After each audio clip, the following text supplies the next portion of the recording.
Architecture is a public art. It's an art that belongs to people. Our profession is a very dangerous one. If you are wrong forever. You have no right to make mistakes.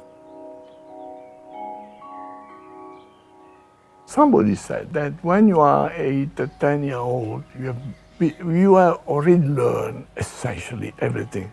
Then you have to spend the rest of your life digging.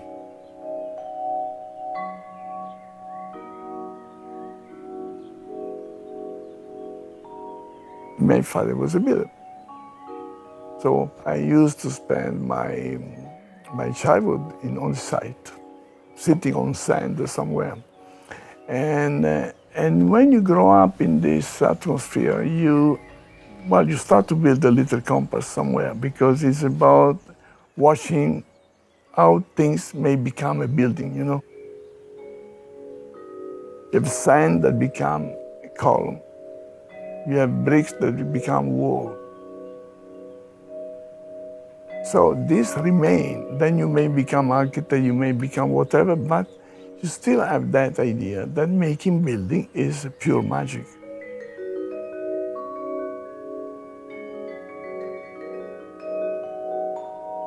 I spent part of my childhood going to the harbor.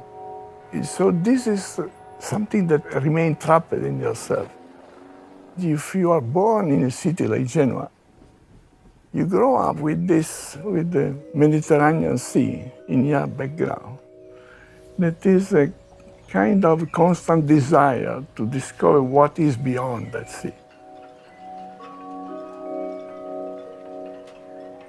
The truth is that I didn't want to become an architect. I just wanted to run away from the family, to go away.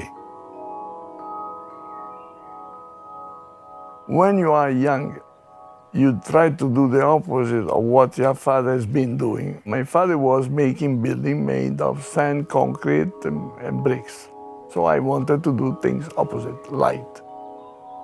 But it's not completely about that. It's also about instinctive pleasure for the sense of lightness.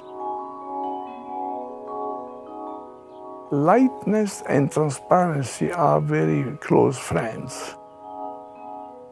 You start from something and then you take off, you take off, you take off, you take off. At a certain moment you have to stop to take off, otherwise everything falls down.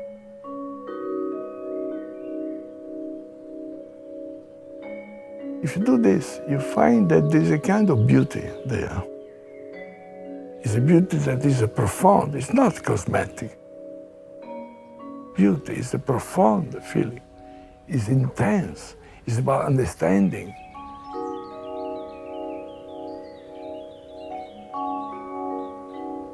If you don't believe in the capacity of architecture to change the world in better, if you don't believe in the capacity of beauty to make a better world, if you don't believe in that utopia, you should better change profession.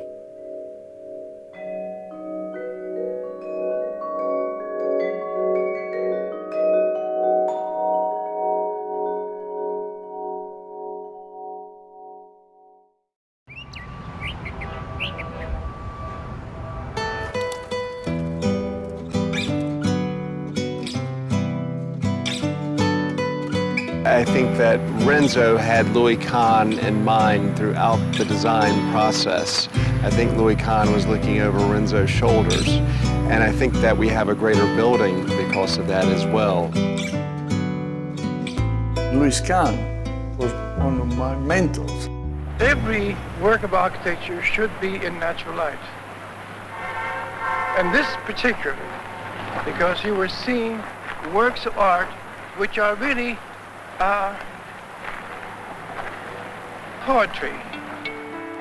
I worked with Kahn, then I got the commission from the Menil, and to do that commission I went to see Kahn, and then actually Ray Nasher called me later, and I of course went again there immediately with Ray Nasher. And then after I have that done, the Kay and Ben Fortson called me on the Kimball. So it's a kind of I don't know, called that, Texas story. But where do you see it starting here? Maybe a bit further down. I like that.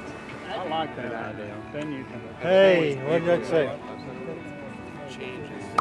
Great idea. I think the Kimball's Renzo Piano building is very much in that family of Renzo Piano museums that includes the Menil, the Byler, the Nasher, the Twombly. These are all single-story museums that are freestanding and fairly intimate in scale. The Kimball has been always in the middle of all this. And not really because of the language, because it's not my language. It's more about scale, it's more about construction as well, because that building is extremely well done.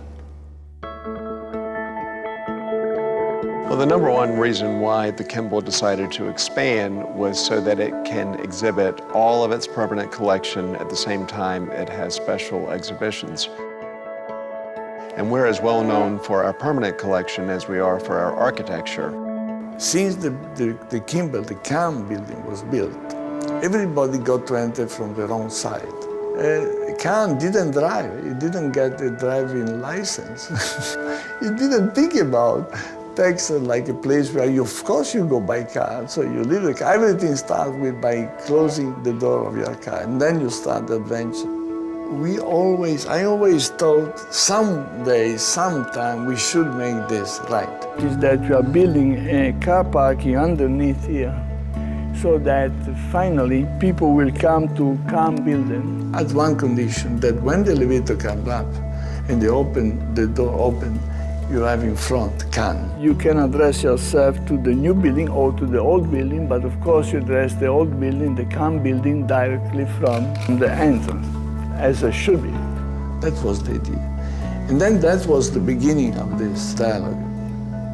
When you have a dialogue between two persons, you put yourself at the right distance. If you are too close to the person, it becomes ridiculous. If you stay too far away, it's wrong. You have to tune. This is the right depth. So it's the same thing for building. 58. You measure. I measure. With encouragement from Ben and Kay, it's a little sad to walk downhill to your building, Renzo. I think we should rise up to it. It's an event. When you are in the presence of a good client, you understand that. You feel that mix of curiosity, love, attention, trust.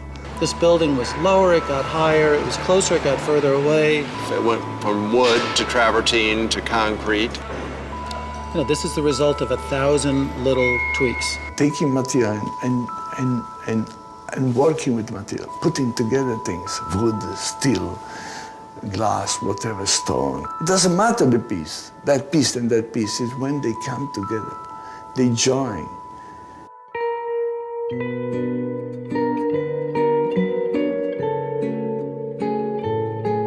And the way he uses his workshop is to build things so you can actually analyze them at scale. It's incredible. So his ability to manage variables and then to play with them at different scales physically, I think that combination is what ends up being why he's good at what he does. The column is the ground, is the topos.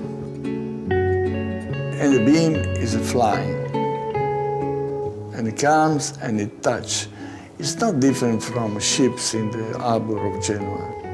You bring yourself and your world and your heritage in a job. I'm Italian, and there is very little I can do about that. Great artists and great architects, they're inspired by so many things from history to everyday life. And they draw inspirations from all of these sources and they create something that's entirely their own.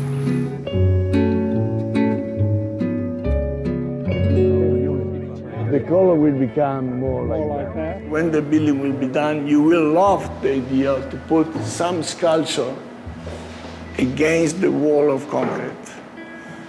I'm not saying against in the sense of attached to the wall, but the concrete wall may act beautifully as a background for a piece of art. Renzo Piano has, I think, intuitively understood that his building needed to be inspiring without being imposing. The idea that space is not just made of wall, floor, ceiling, but it's made by untouchable elements like light. Architecture is about people, it's about society, it's about science, it's about invention, it's about technology, it's about history, it's about art, beauty. I think his natural bent is to create spaces that are fun to be in. They're places where you feel enlivened. So for him, that's architecture. I'm going to create great spaces. And it's not about swooping and curving and gestures and extravagance or something like that. It's really about making places where humans are going to be happy.